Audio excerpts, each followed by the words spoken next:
guys, it's your boy Corey. It's your boy John. And welcome back to the Artistry Drop, where we feature stories from today's rising artists. Yes, sir. If you like being inspired, don't miss out on our weekly episode, so be sure to hit that subscribe button and bell notification to be notified when we drop new episodes. Let's go. Guys, today's guest is a DJ, songwriter, producer, and music tech enthusiast from Orange County, California. His music was the flagship music for the bodybuilding industry, pulling 50+ million streams. Guys, please welcome our guest, Spencer Davidson, also known as Azlan. Let's go. What's good, bro? How's it going, guys? Welcome to the show. Definitely appreciate you coming through. Yes, sir. How I know you before we actually started talking here, you did bring up you were on a couple podcasts or have done stuff like this before. Yes, sir. I've done a couple of podcasts with various friends of mine who started like their own like just blogs and whatnot, and it's never been in the studio. Oh, okay. And now this is like the professional like setup. We appreciate that. Thank you, You bro. guys are well versed, well practiced, like seasoned. I love it, and Thank so you. I'm just Thank you, bro. I'm so jazzed right now. And I'm just smiling from ear to ear because it's like it's like a lot of the time, like I love the people that interview me, and like I wouldn't normally take like interviews from people that I just don't know. But my a friend of mine, Kara Connolly. Yeah. Yeah. Oh yeah, that's how we connected. Now I remember. Okay, that's she was like, Spencer, you need to get on this podcast. I'm like, okay, like, and then I kind of saw how you guys worked, and I liked the chemistry, and I was like, okay, this is amazing. Yeah. Oh, so thank you guys really are well seasoned professionals. We definitely appreciate it. You know, like I said, you know, the podcast has been around almost 2 years now. And it's crazy to see how far we've come, because you know we went from like a really bootleg looking podcast to something that looks like this. You know, it never looked like this originally. And another thing that people think is like we're in a studio, and it's actually in our apartment. You know, we definitely flipped the apartment around and make it look more like a studio. And, you know, I'm glad people vibe with it, because, you know, we really did not know how this podcast was going to go. And it's definitely, you know, like we're still working our way up, you know, through the chain to try to get the podcast out more. And, you know, it's definitely hard growing a podcast on like YouTube and stuff. We definitely see a difference on Spotify versus like YouTube. We definitely is popping more on Spotify, but, you know, we're still working on getting those YouTube views up and stuff like that. So thank you everybody that actually vibes with the Artistry Drop. We definitely appreciate you. Yeah, we appreciate but it. you know, before we do get into Spencer's story, we got to get into the drink of the day. All right, so the drink of the day is a watermelon paloma. So I actually started off making fresh watermelon juice. So I blended up some watermelon and strained it to get all the juice and the seeds out. And then I put it inside the cocktail with tequila, lime juice, and then grapefruit soda, which is, you know, squirt. And then I mixed it all up and then garnished it with some tahini around the rim, and then topped it off with some mint, and that is your watermelon paloma. Hey, that looks fire. Well, I got my Modelo here. You know, still trying to chill on the cocktails, but let's go ahead and cheers. All right. It was Cheers, fellas. So good podcast. Good podcast. All right. Modelo. And What look do you at that think? fizzing What up. do you think? That is amazing, and this is coming from a guy, my cousin, who's probably watching right now. He made he's a huge time what is it? Like cocktail connoisseur. Yeah, cocktail connoisseur. Yeah. He's a bartender. Oh, okay. And like, what is the craft cocktail? What are they called? Like mixologists. Mixologist. Yeah. So he's a big time mixologist, and he's like he's all into he does like the most outrageous like things. This is like clean, simple, just straightforward, and I love it because it's like nice. But like he used to like come over 4 o'clock in the afternoon. I was working at Apple Music, and I was working from home 2020, and I just hear him like opening up the bar stuff and just making this stuff, and then I'm just like, all right, what is this craziness going on? You know what I mean? And so he makes stuff out of like lychee and just all these random like fruits out in these like my neighbor has a garden, so he like picks some fruits and then crazy stuff. Oh, okay, he's really experimenting.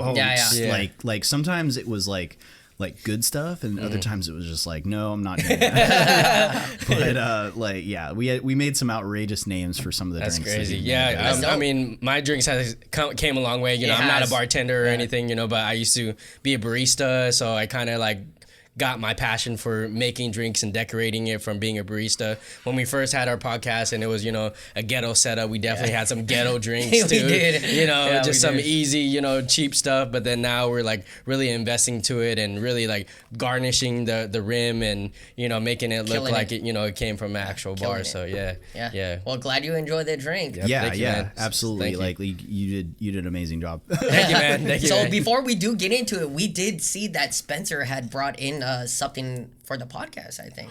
Oh yes, that's right. Well, I brought I totally just forgot. Did I give you guys the energy drink? Yes. Yeah. We got some energy drinks here, guys. It is Q Sport. Tiger Punch. Tiger Punch. Yeah. I'm really trying to get them to change the name. Okay. Q Sport. No, Tiger Piss. Tiger Piss. Because it makes you go pee a lot. Well, that's the thing is that the inside info or like the rumor has it that Red Bull is like, taken from bull urine. Oh, really? Yeah. So it's like, it's a rumor. It's total rumor. Yeah, like I don't believe that at all. I never even heard that. I never heard of that either. Like wives tell whatever. And I was like, oh, it'd be really funny instead of Tiger Punch, it's Tiger Piss. But obviously they're not going to change the name. They're not going to listen to me. But I just know the company. I know the CEOs and the founders and all that stuff. And they're just like, can you back this? And we'll send you like 50 of these. And I go, okay, cool, like whatever. So.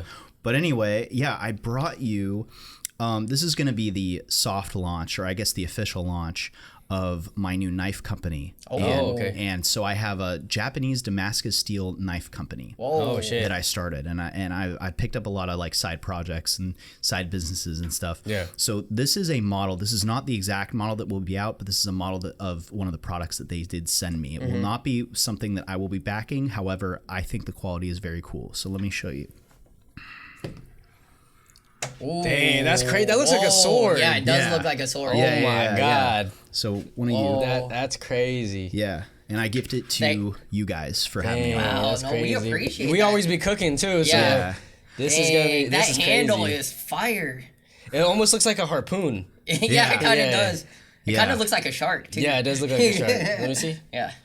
I sharpen it myself, so it should be okay. But if you have sharpening stones, let that thing glide right over it. I'm not a huge like knife enthusiast. I mean, I was a Boy Scout. I had like knives and stuff growing up and everything. But I said, I wanted to start more businesses, and I'll put that away for you. Okay, thank you. And so what is the company gonna be called? Sharp Life. Sharp Life. Like Sharp LYFE. So this is your actual brand? Yes, sir. Dang, that's crazy. Nice. Yes, and so I work with the manufacturers in Asia and Japan and some in China, and we're working on different blades and different.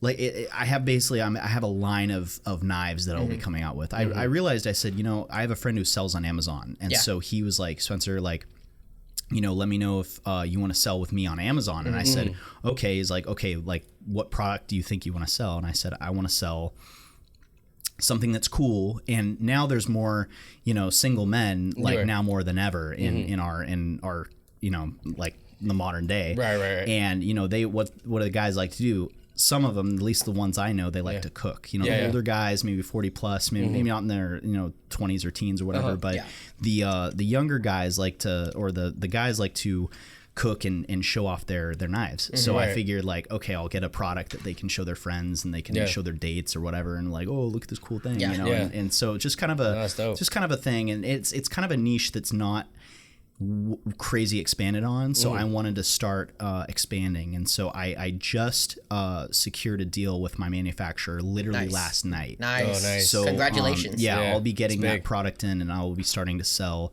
in the next month or so, and I'll let you guys know. Definitely. That's dope, bro. Because I've actually been looking into knives as well, like Japanese he's definitely knives. more into like the cooking side of I've things. been keeping track of my macros. I'm really big in the gym, and I'm always meal prepping and stuff. So I've been looking at Japanese knives and trying to. Exactly. And it's crazy that it came full circle and you brought it here, because I was actually watching videos of like what type of steel to use for sharpening knives, especially when it comes to these expensive like Japanese knives. And there's definitely like an art into it. So it's crazy that I've been recently like researching it, and you brought it through. That's so crazy. I appreciate it. It was the energy. It's meant to be. It was meant to be. It's the universe. Yeah, it's the universe. No, that's awesome. No, we appreciate it, Spencer. Thank you so much. That's super dope. And definitely good luck on your journey on selling this stuff. Sure, you know, low key, I also had an Amazon business and was doing it during COVID for a little bit, and it's amazing. What was the business? So I was actually selling selfie lights. Selfie lights were doing pretty well. Cool, And, you know, with me doing like photography, videography, I was like, I need to find something that I can, you know, that revolves around that. So, you know, I had a manufacturer out in China as well, you know, would get like 500 shipped over to me and just put them up on Amazon. And what I first did was I was shipping it out myself because the shipping cost that you would have to pay through like FBA, FBA was a little bit higher than, you know, me sending it out myself. So eventually I was like, you know what, this is doing pretty good. Let me switch over to FBA. So I swapped over to FBA. Didn't have to deal with anything, and, you know, was just making money overnight. But that was also during COVID, you know. After that, you know, I ended up getting back a great full-time job, and, you know, is pretty much doing what I am doing now. So Amazon is great, especially, you know, you can see that money come in overnight without doing anything. And like I said, yeah, you know, good luck to you on the Amazon journey. Yes, sir. Yeah, no worries. I have a friend of mine who's like, he's one of the best in the business for FBA. Yeah. And so he's just a homie, and he goes, and I was just like, you know, talking with him one day, and he goes, well, why don't we sell a product on Amazon, and like, I'll help you with it, and we'll go through the whole thing. It's a lot of work. It is a lot of work. Totally. Like this is like, I started this business, cause I had COVID during, I had COVID during, New Year's Eve. Oh, okay. So just this last New Year's Eve, and I was like, well, what am I gonna do? And I'm like, you know, I think I'm gonna start a knife business, you know, and I figured out, I made the logo and all that, like that night, and then I basically started that day, New Year's Day, of like, you know, figuring out things, and it's taken me until yesterday to actually set the order in for the knife that I want. It takes time. It takes time. Making sure that the blades are actually legit, and making sure they're actually Did you get samples? Yes. Okay, good. Yeah. I got probably this is one of the samples from one of the companies. Okay. And like this knife was cool, but I wanted something a little more refined, and something a little less like flashy. Yeah. Well, actually, when you see the knife that I'm actually selling, it's going to be like, oh, this knife is super flashy. And but I'm doing it because no one else has that type of material. Like it's like a gold foil handle. So it's like, that's kind of the gist of that. But that's dope. You know, that's very interesting to kind of research and everything. So I said, you know, congratulations on all that, and definitely excited to see it grow. You know? I just realized I had my sunglasses on. You're good. You gotta show the eyes, bro. We've had people have their glasses on during the podcast as well. We thought it was maybe just going for the style. Well, actually, it's funny because when I perform and kind of do anything, like, we'll go a little bit deeper into it, but I perform with sunglasses on, and I've been DJing with sunglasses since I was, you know, DJing out on yachts when I was like a kid, you know, and in high school and stuff like that. And I was one of five DJs out in my high school graduating class. So it was like, now like everybody's a DJ. It's like not even a big deal, but like you had to buy the equipment, you had to practice, you had to do all these things. You know, back in, when did I graduate? 2009. Okay. So how old are you guys? I'm 35. You're 35? Yeah. Okay. I'm 28. You're 28. Yeah. Okay, so I'm like right in the middle. I'm 32. Oh, 32. Okay. You are right in the middle. He's always the oldest. No, but let's dive right into you, bro. Like, so your name is Azlan. I think it's Aslan. Aslan. Aslan, right? Yes. Aslan. Whatever. I'm perfectly fine with the dialect. Okay. Aslan. Totally fine. I've had to correct him many times. Aslan. Before, so. You know, I think it's very unique. You know, can you explain the story behind the name? And I kind of, it's crazy that I messed up because I'm kind of curious to know if it has any reference to the movie Narnia. That's funny. Like I had a friend that she went to her church, I think, like a few months ago, and she was talking to me, and she heard them say Azlan during it was like a worship or something. And she just like, what? Like, she was so confused, and she didn't know the story of the Chronicles of Narnia, if you ever read it. And I saw the Chronicles of Narnia in 2005, but I read the book and I saw the cartoon and like, the 80s version when I was like, a little kid and everything like that, apart from, watching like Neverending Story and like all the old like 80s like movies. Neverending Story still hits for me. Oh yeah. I love Neverending Story. Totally. Like the Nothing and the Atreyu and the Childlike Empress, all that stuff. So I have a very fundamental connection with fantasy. And I love, you guys are like forgive me, but Corey's the film guy and you're the dancer. I do film. He does film as well too. Film and photography. Got it. But I started off dancing originally before I got into film and photography. But Got it. And so I had a profound connection with fantasy and especially sci-fi with like Halo, like the video game and all of these different things. And so I had a friend. Well, technically, how I got the name, going back to your question, was I was lifting something really heavy at rowing, and I used to row in high school. Yeah, so I've always been pretty athletic. When I was a younger kid. Actually, when I was a young kid, I was really fat, so I wanted to get less fat. So I started rowing in high school, and then I was lifting something really heavy one day, and I'm just like, like just really lifting this boat. Yeah, and my friend goes, "You look like a lion. You're that Azlan character on the Chronicles of Narnia." And I'm like, I didn't really get it at the time. Then the movie was coming out. This was like 2005, and So he was referring to the book then. He was referring to the book, but also the movie was coming out. Okay. So I went to go see it, and I was just like, man, it's just the story is so. Like you can see like Aslan's story through, obviously biblical stuff, but then you see it through Gandalf and Lord of the Rings. You see, and I don't know who got the influence from the other J.R.R. Tolkien or C.S. Lewis.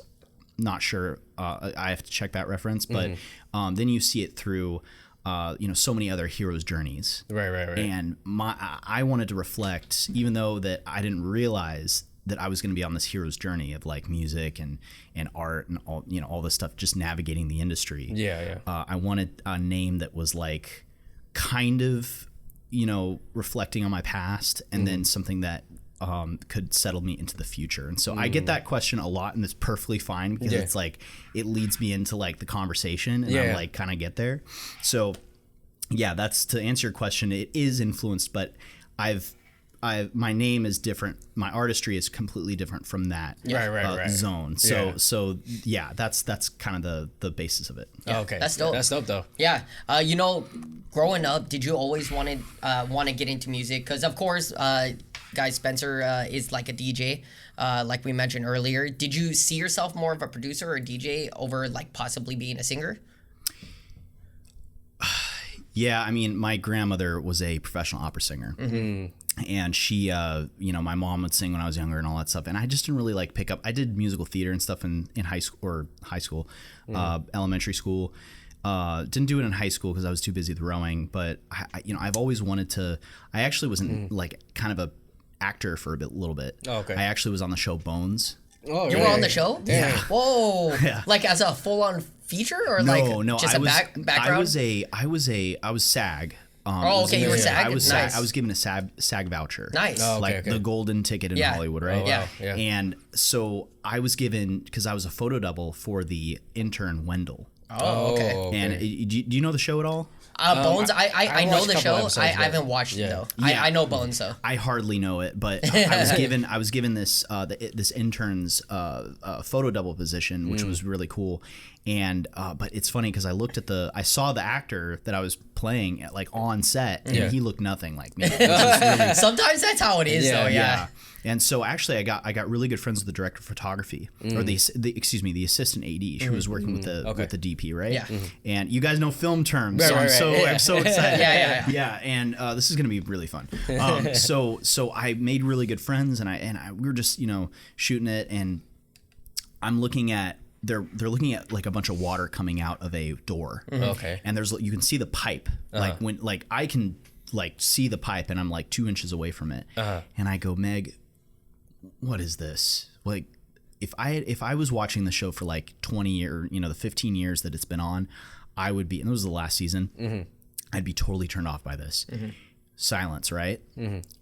She goes, you know what, Spencer? And then my heart, I was like, I'm out. Yeah. Your heart dropped. Yeah. Like, see you guys, Yeah. And then she goes, this is exactly why I had you on the set today. Okay, guys, we're gonna, do, okay, like instead of filming up here, we're gonna do this and run your hand down. And I go, oh my, because the DP is just like, what? Like, what did you just say? You don't say that. Who is this guy? Yeah, exactly. Your first day. Yeah. Oh, yeah. That's exactly how it was. And I go, oh man. You had some balls. For sure. Because we were just friends. I felt like we were like getting really friendly. Bond. You know what I'm saying? And we had that bond, and I was really lucky. But I don't normally like overstep those. I'm very professional. I don't overstep boundaries, and that's something that is really interesting. But that kind of, I was just part of central casting, and I just, my aunt and uncle was doing it at the time, and they're like, you can make a little extra money. I'm like, okay, cool, extra money. And then I got the SAG voucher, and I go, okay, maybe like I'll go a little bit deeper into this. But then I think I stopped for a minute because I was working with music was really hitting off, and then COVID hit. So I have not been back on set by any means since then. So that's been the thing. Yeah, a lot of people don't really know that I used to also be part of like an agency. I wasn't part of like SAG or anything, but I met a lot of people who were part of the union and stuff like that, and they would tell me about it. And yeah, going on to the big sets, it can be like pretty intimidating, but that kind of like insight or that perspective can really like make or break you sometimes. Like the fact that you had that eye and that assistant, DP was able to take and recognize that you saw something that nobody else saw. Like sometimes they promote you like on the spot just by, that quick thinking. So yeah, kudos to you because, I was lucky. Yeah, you were lucky for sure. Really, because some of them are really strict too. Yeah. And if that was the head director, like no, but obviously she was a little bit older than me. She wasn't like like crazy older. She was just someone who I really vibed with. Okay, it was good vibes from the beginning. Oh, super. Like have you ever I don't know if you remember that show. You guys probably don't. It's called Firefly. Oh yeah. Firefly. I haven't watched it, but yeah. Right. I'm not sure. Yeah, it's a so like kind of a sci-fi guy, but it's this old kind of sci-fi directed by Joss Whedon. It's a really fantastic show, but it's only one season, and it's about a space crew and stuff, and that was filmed in the same building that I was in. Oh no! So I was just like walking everywhere. Yeah, I'm like, man, Nathan Phaleon stood right there. But that was kind of a really cool experience. There's too many killer times. That's the theme of my whole thing today is there's too many killer times to even tell. So that's dope. But yeah, I want to keep it on the straight and narrow, and if you guys need to reel me in. It's good. Yeah. So for those out there that don't necessarily know like the difference between DJ and being a producer, can you kind of explain to the people like what does a DJ actually do and what does a producer do? Because I think there's a lot of people out there that don't necessarily know the difference between a DJ and a producer.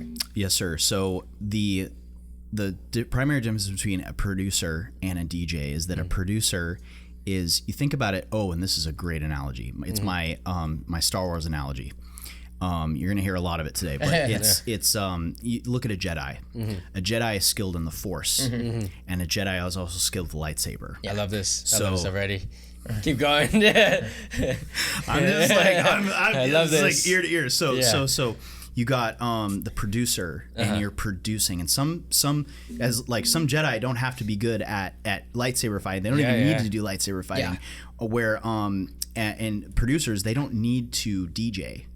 In order to complete that circle. So a producer can sit like in their studio all day. I know producers that have like never seen the light of day for like 6 months, you know what I'm saying? But they sit in their studio and they actually make the music or make the beats, and they produce or they mix and they master, and for me, when I'm producing, you have your producer hat on versus your DJ hat. Your DJ hat, you're out in the crowd performing, or you're on social media. I see a lot of social media with stuff. the lightsaber. Exactly. You're refining your physical skill. Yeah. And so you're refining your physical skill, where I really like to say, I mean, I can't say this. I've had a lot of friends tell me, they're like, you're a master on both ends, because I've spent countless hours in the studio, countless hours, you know, in the DJ decks. Yeah. You know, at countless gigs, over 1,000 gigs or so. Yeah. I would say, about now, maybe probably like 900.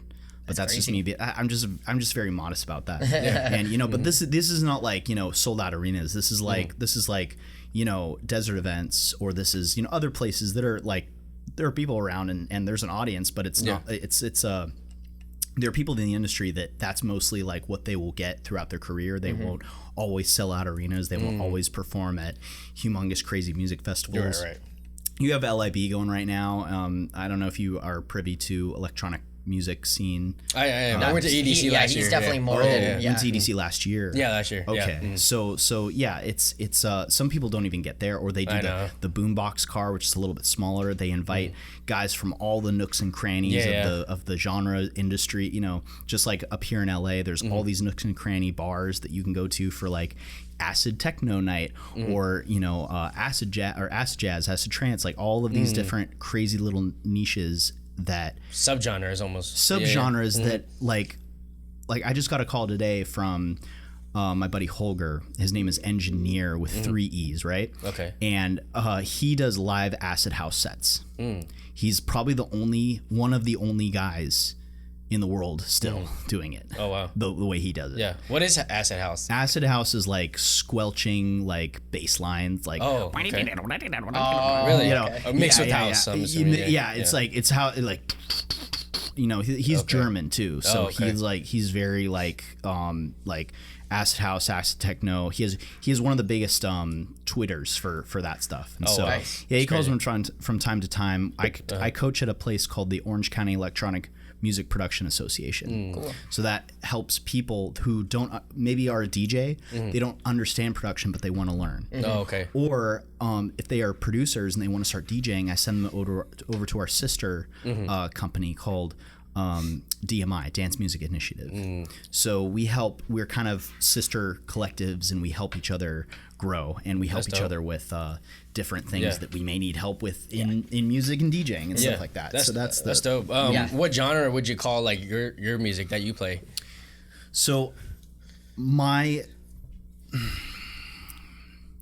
I got to be careful with this because I've been into drum and bass for if you classic, know classic like drum and bass for probably 17 years. Oh wow. Since I was like 15, 16 on like MySpace. And I remember like guys like Sub Focus and Andy C like on MySpace and me messaging them being like, hey, what's up guys? And they're like in the UK, you know, it's kind of this crazy thing. And now they're selling out arenas, they're doing amazing things. They're humongous. And I'm just like, I'm so proud because now drum and bass, especially in North America, is going insane. There are house producers that have never even, you know, touched a record of drum and bass. They're playing them in their sets. You know, they're getting out of their comfort zone. They're producing all sorts of, you know, 175, 170 to 180 BPM. You know, and so I really like drum and bass, and I have a bunch of friends in Los Angeles and Orange County that are really on the forefront of it. And I like drum and bass too. But I want to do things that are very different. I want to do like drum and bass with country. Okay. That'd be crazy. I don't want to play Coachella. I want to play what is that? Was that country? Western? That's not the same place. It's not the same location. Stagecoach. Yeah, I want to play Stagecoach. I want to go kind of like Diplo with it. Okay. You know what I mean? And like instead of like house and country, it's drum and bass with country. You know what I'm saying? So I have a couple. That might sound pretty cool. I have a couple songs like that. I have Patience, and then I have another one I'm working on right now, and you know, just working with other artists that want to share the same vision, or I kind of show these artists and they're like, oh, this is just too dubstep for me. I'm like, this isn't dubstep. This is drum and bass. That's how you know it's the wrong person. So like Kara's amazing. She's like I'm one in, and I'm like, okay, cool. And she that's why I admire her so much, because she is just a workhorse in the industry, and she is like on her own path, and she's just like She's an amazing person on top of that. All of that. Yeah. Oh yeah. Yeah. In the studio, she's like takes direction very well, and she like makes suggestions, and I'm just like, okay. So you guys work together? Yes, sir. Yeah, okay. We've done a couple records before. So okay. yeah, that's dope, yeah. So that's just been an amazing time working. That's awesome. I want to start talking about like equipment. Growing up, I actually produced music myself. I only use FL Studio. Like FL Studio was my go-to. For those that don't know what FL Studio, it's Fruity Loops pretty much.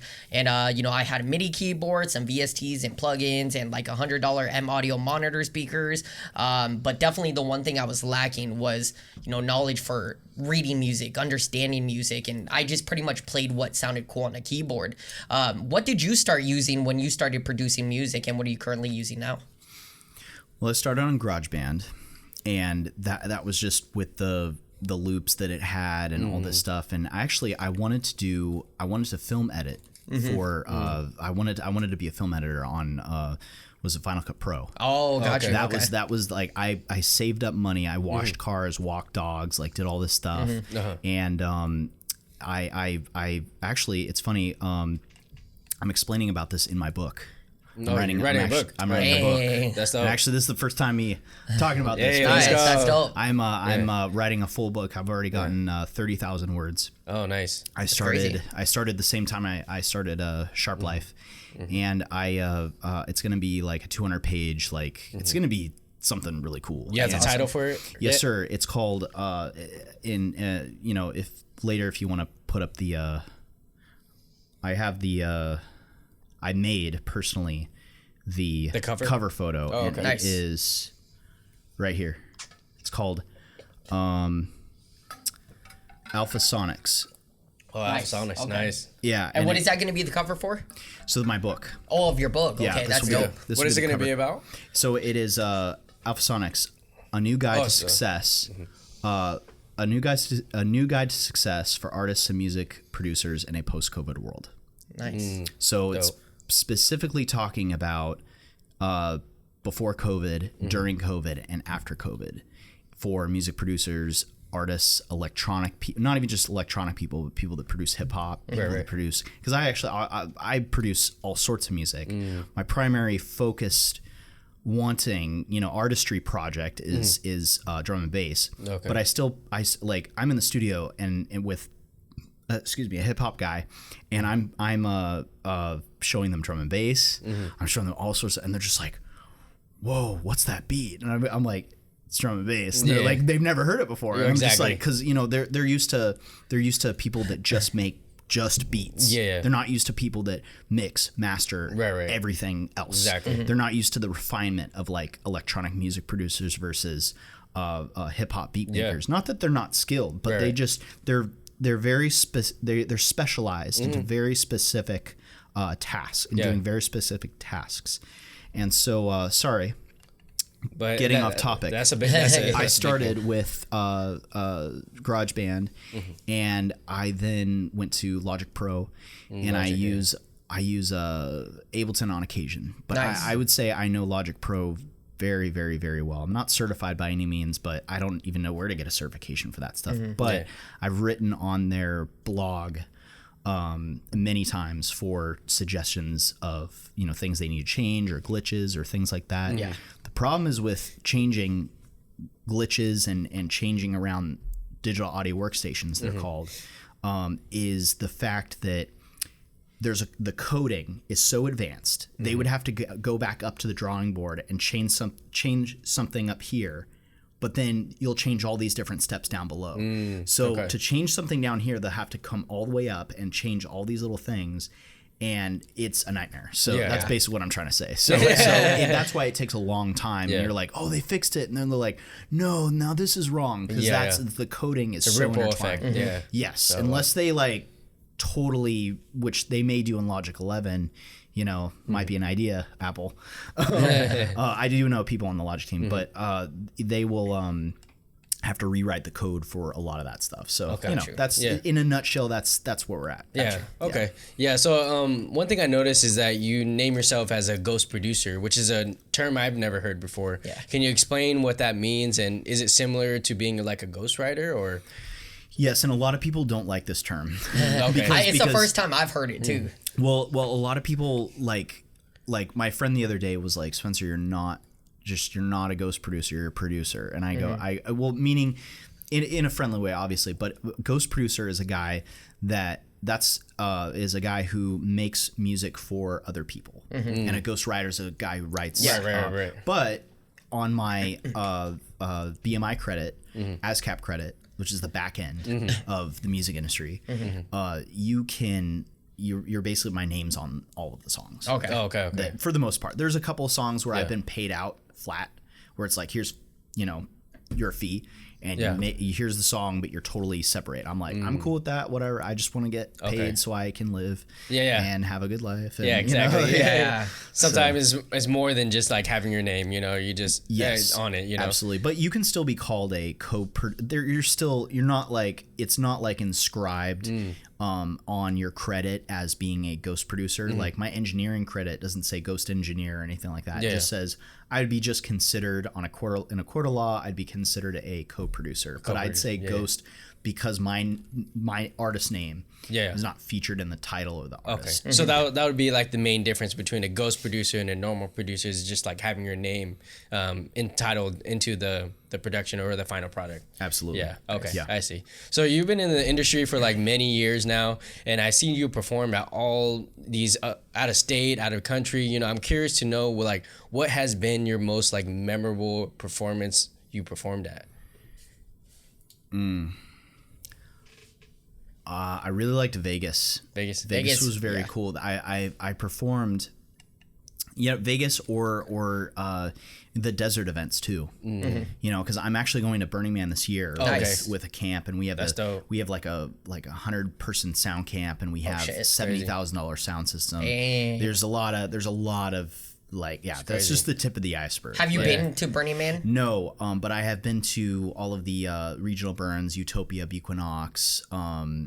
So there's different ones? Yes, I had no idea about that either. Yeah, so I didn't know either. This is the thing, is that now, dance music and club life has hit a point where it's like it's how can it go higher? I mean, there are ways it can go higher, but that's almost hitting the conspiratorial, and there are almost things that I cannot tell you because I have friends that are in the industry that work with audio tech and stuff that are being patented right now, or working with government agencies and like all that stuff, and so it can go higher for sure, but it's going to be a minute before it gets there. But now people, instead of going to the club or going to these different kind of festivals, they go to burner events, and the whole idea around a burner event is not just the music. It's not just for the musical aspect, but it's for the whole experience, right? Experience in the community. It's an experimental community. It's not just like a music festival. It's a whole experimental community of giving,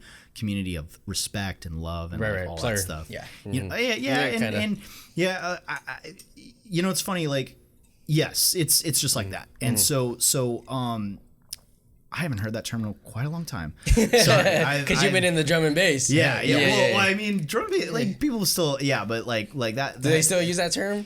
Yeah. Because I feel like it's more like electronic. I feel like that's more like trance. Like trance and the lovey-dovey stuff, and like that's fine. Like and that's the thing is like drum and bass in the UK. They go hard. I went to the UK. I went to the UK, and being at like Fabric and like all these like nightclubs and stuff like that is like amazing for that type of music, and that's like where it lives. LA, and that's the funny thing is that I have a lot of friends in the scenes and stuff in drum and bass. It's funny because I'm kind of like a guy who's on his own mission. I'm not really a guy like I'll go to their events and I'll do certain things with a lot of them, and I'll book them for my shows out in the desert. But I'm not going to, like, I don't know, it's a little clicky. To me, it's a little clicky. You know what I'm saying? So I'm kind of I wouldn't call myself. I would have other people call me what I am. Rather than me say that I label myself as like what I am, because I have influences of drum and bass. This is why I said I had to be careful, because I have influences of drum and bass, and I stick to the stick to a code. You know, there's a code here. Yeah. You know what I'm saying? No, what is it? Stick to the code. The pirate's code. Yeah. Right? You know, and so it's a culture. That's culture, exactly right. But I'm very much like going to country. Like, so many purists would find that like totally flabbergasting. Yeah. Like that's against the code. Against the code. Yeah. You should be exiled. Yeah, exactly. You know what I mean? Yeah. I'm like I've already been exiled too many times. Yeah. You know, like, and so I'm like I'm just doing my own thing. And so going back to your original question of where did we leave off? Most memorable performance. Yeah. Memorable performances. Yeah, the Sci-Fighter gigs. I run this event. This is a great segue. I run this event company called Sci-Fighter, and it's me and my buddy and his son and a couple of our other friends that run. He's been a lighting guy for EDC and on Hard Summer and all of these different big events. He's done humongous events with like truckloads and truckloads, like 50 semis worth of gear, and like he's in charge of setting up the stage and the CAD drawings and all of these different things. So we do our own event, and it's very simple and very simplified and very small. But we're on our own trajectory. We don't want. We worked with investors. We've had thousands of dollars of investors and like all that stuff, and we've had people believe in us. But at the end of the day, we're very much about our own thing. And if the investment and the partners are right, then great. We want to do it. But if it's wrong, then we're not interested in going somebody else's way when they don't understand the vision that what we've created. Of course. So like with anything. Yeah. So for sure. Being out in 112 degree heat is crazy with 3 stages and it's just sand and dust and sand. I don't like sand. That's okay. That's dope though. Like we mentioned in your intro, your music was the flagship music for the bodybuilding industry with over 50 million views. Can you explain how your music got into that specific industry and why? And are you still currently producing music for the bodybuilding industry? Yeah, I mean that was. That was an interesting time. And I wasn't really quite sure how to say it, so I kind of fluffed it up a little bit. But here's the thing: is that I was a producer and ghost producer for a couple of friends of mine, and he had really good relations with some very famous bodybuilders. So what he did, and here's the thing: is fitness people. And you know this. You go to the gym a lot. Yeah. And I'm sure you do too. You look not great. Not really. I appreciate it, but I don't hit the gym. I got my bike over there that I ride. That's pretty much it. I mean, you gotta do something. Yeah. No. Exactly. But the thing is with gym people and people that go to the gym very often is that they are constant consumers of music, and they want the and they'll listen to a song 50,000 times. And what we did was that we put this music into, because it was copyright free, the bodybuilders would put it on their YouTubes, and you'd get like thousands of people in a minute just listening to this song, and then they get that song because the bodybuilder's like, this helped me PR the other day, and then they listen to it over and over and over because they want to get in the mindset. And like you listen to all the Arnold Schwarzenegger talks and all of these different interviews, and he wants to get inside the muscle. Right. You know what I'm saying? And so like you got to get inside the head of all these giants, because that's the way you're gonna, ultimately grow.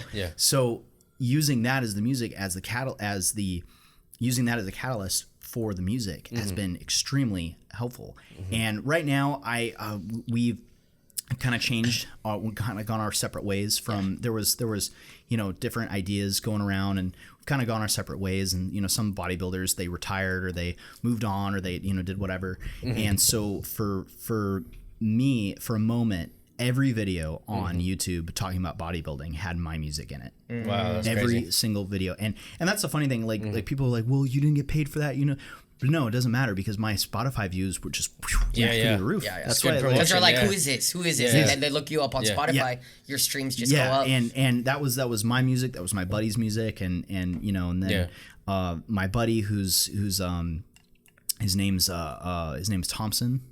I'm Thompson. He's hip Instagram's I say Instagram's #1 hip hop violinist. Oh, okay. Violinist. Where like he like plays violin and like girls dance and twerk around him and stuff. Okay. Like I've never seen it, but that sounds dope. That sounds crazy. Yeah. No, yeah. Like he has all these plans for social media and he's very good at understanding what social media does and how to do it and how to make things viral. Yeah. You know what I mean? And so but yeah, he's just amazingly professional when it comes to, you know, all of these different, you know, videos that he does, people that he works with, the rappers that he works with, and all that stuff. And so he and I are creating various things. We've been friends for a long time. And so it's interesting to see how, you know, he's going in his direction. I'm also kind of going in my direction. I'm staying very true to myself. Yeah. But I'm also finding other opportunities down the line, and I'm trying to fit this into my book a lot because,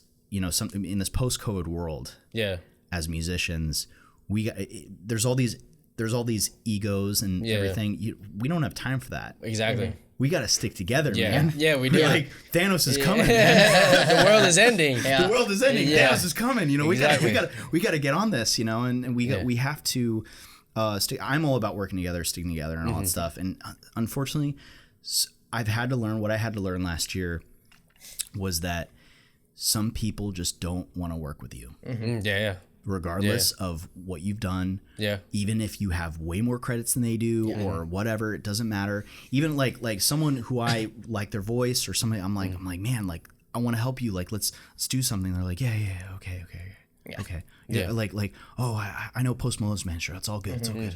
I'm like, okay. And then now they're still at 0 on like Instagram. And they're just like, they're just writing me off. And I'm like, dude, like, let me, you know, help you out, whatever. It doesn't matter about that. To me, it's a, you know, again, we got to stand together. Also too, like sometimes you see the potential in them more than they can see the potential in themselves.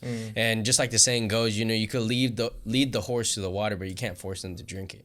You know, so no matter how many times you lead the horse there, you know, it's up to them to actually take it. And, you know, a lot of times we meet these people with so much potential, but if they don't do it for themselves, then we're just nagging at that point, you know. My dude, you said that perfectly. Thank you. And like you can absolutely lead a horse to water, and you just can't let them drink, like, or you just can't make them drink. You can't force them to drink. You can't force them.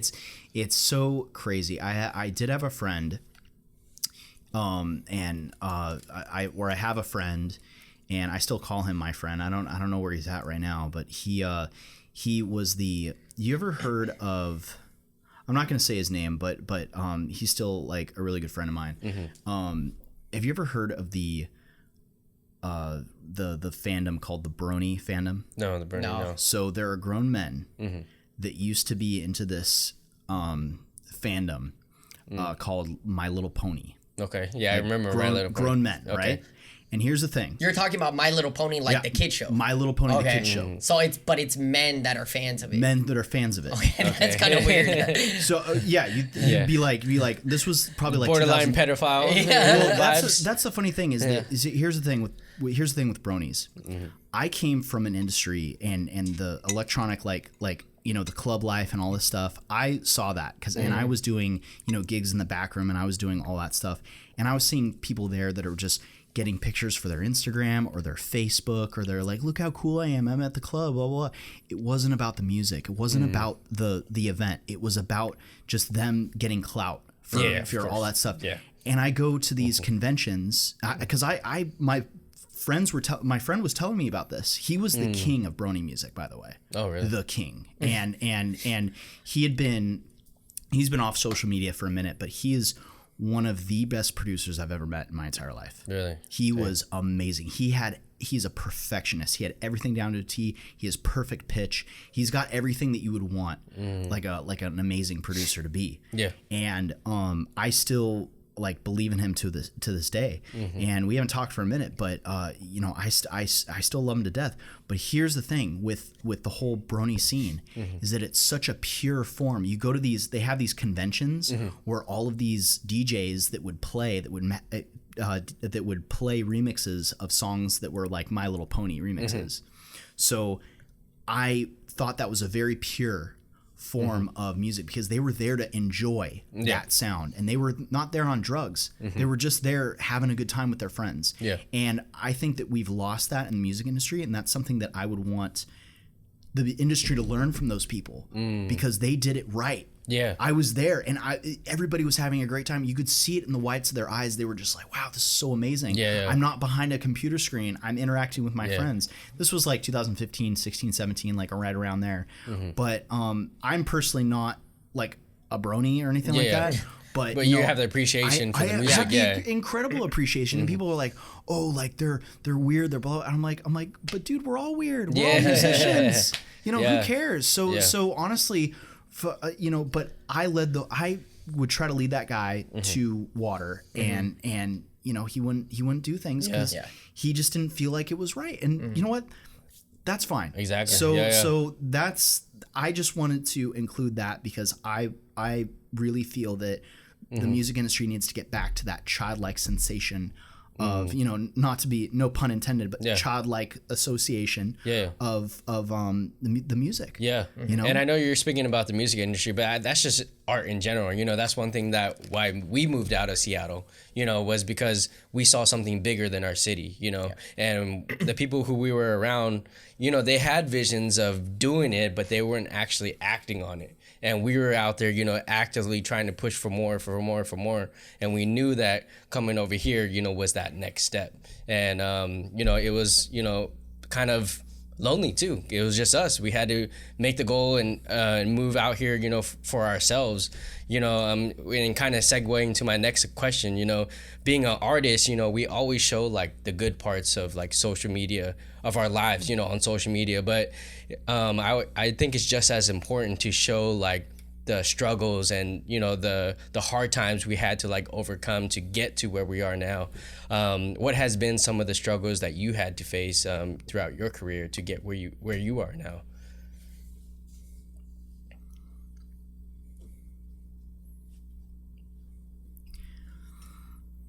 If you're comfortable talking about it. He's thinking. He's thinking. I'm trying to think about it. Trying to, you know, think about the. So when I was 14 years old, I still couldn't read. Really? Yeah. Wow. Okay. So I was in like special day. I was really? special ed. Oh yeah, totally. Wow. So I couldn't do most things of, you know how kids are like. I was talking to like, who was talking to somebody the other day about how, you know, you're in a class and you're like, why do I have to be here? Like, you know, like it's not something I want to do. For me, that was like every single class, and I couldn't.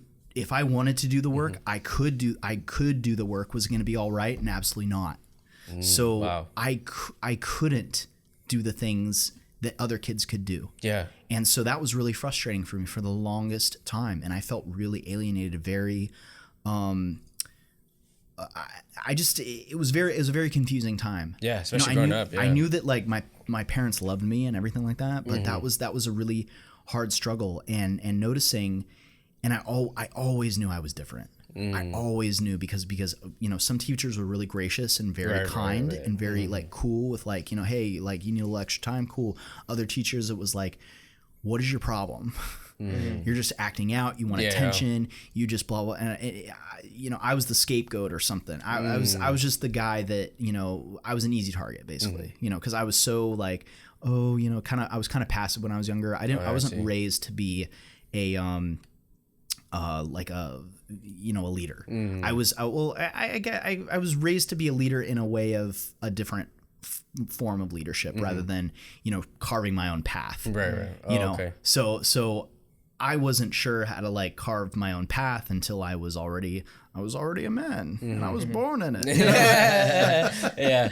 So how did you kind of like overcome that like alienated feeling to, you know, getting confidence and getting to where your art is now? So a lot of it had to do with just practicing and doing things, just doing it and finding the right people around you that want to lift you up. And when I started DJing, there was like 5 kids in my school that were DJs, and they had the vinyl records.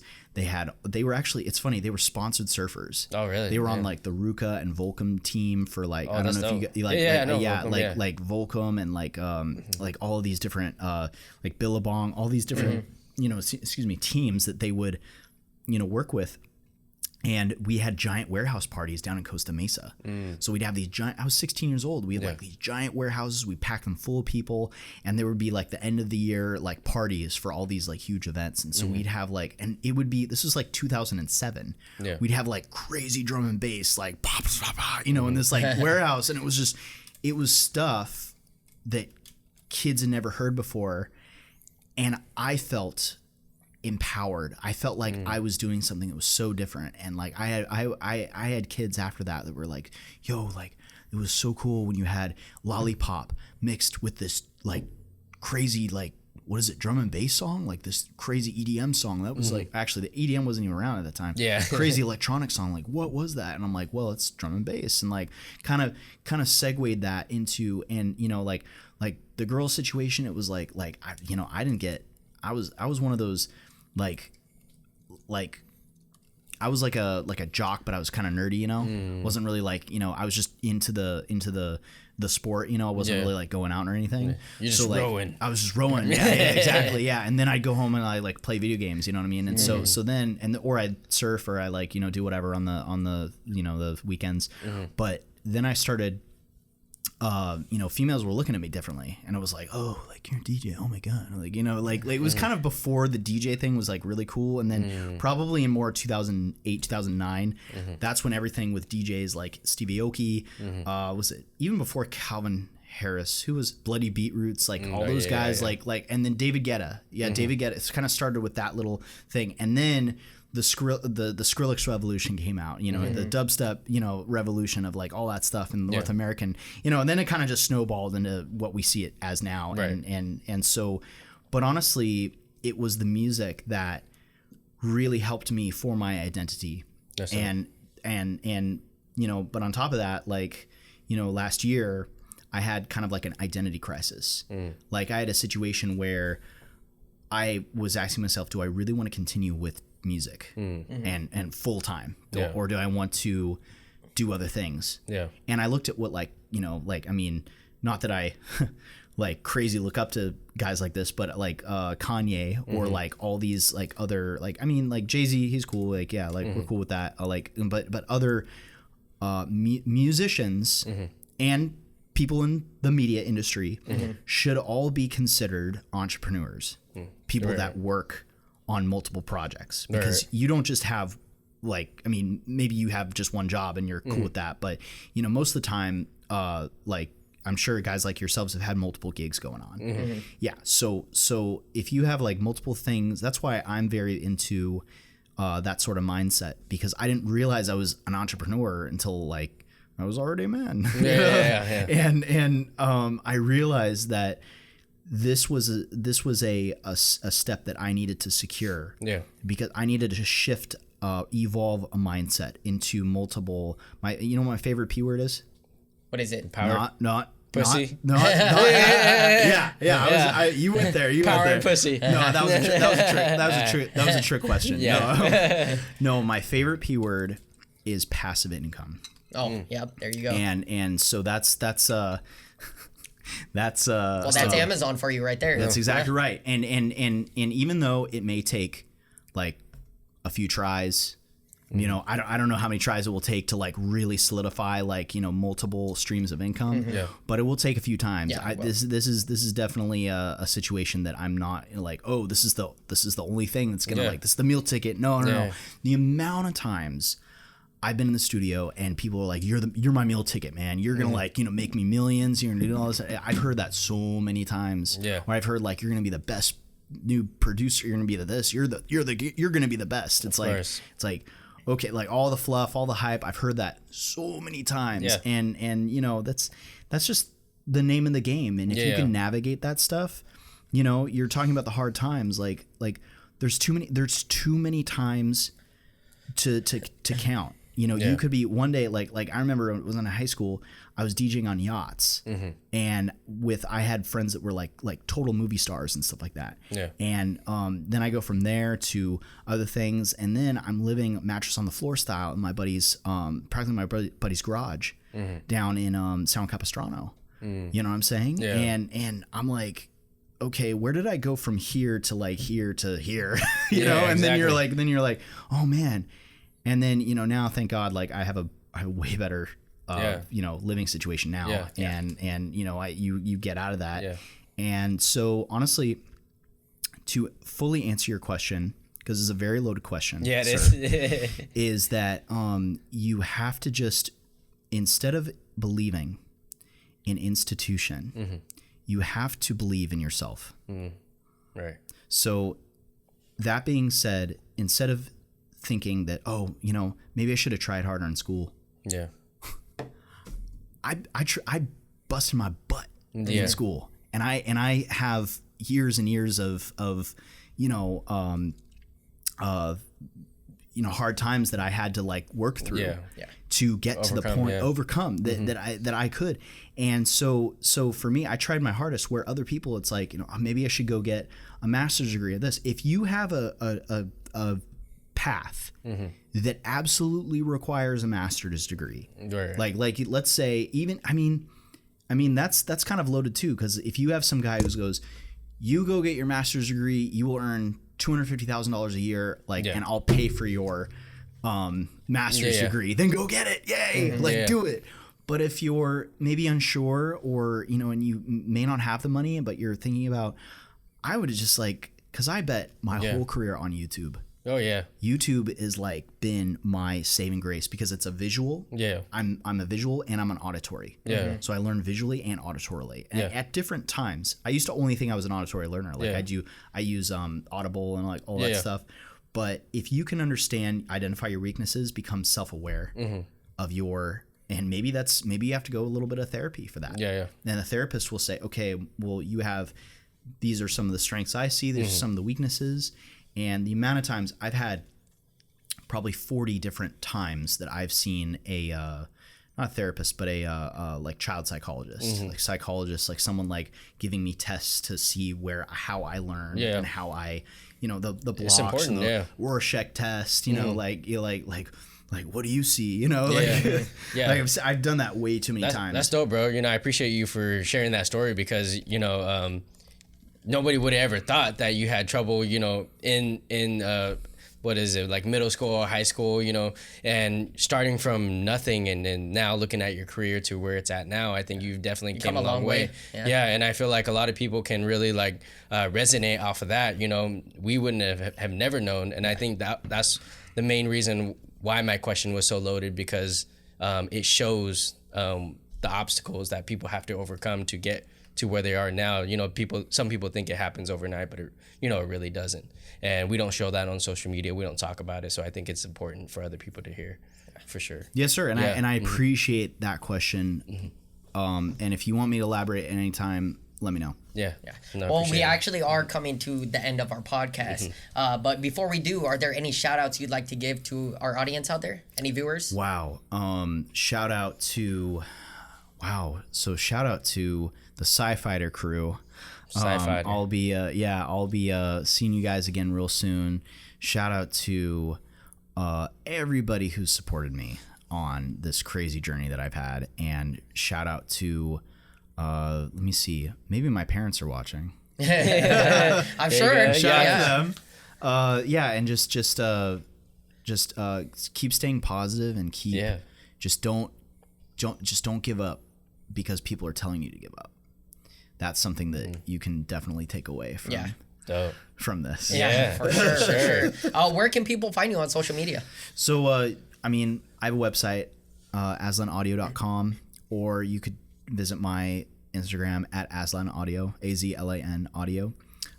Same thing with all socials. Okay. And of course, guys, we are going to link Spencer's, aka Azlan's links all in the description box below. But bro, thank you so much for coming on the show. Yes, this was definitely inspirational. You had tons of stuff, like just tons of information that you filled us in with, and definitely appreciate it. So thank you so much once again. But guys, we hope you enjoyed this episode. If you're not subscribed to our YouTube channel yet, it's Artistry Drop. If you're not following us on Instagram, you can find us at the Artistry Drop. And if you prefer just listening, you can stream all our episodes on all major podcast platforms. And we'll see you guys on the next one. Peace. See us. Thanks.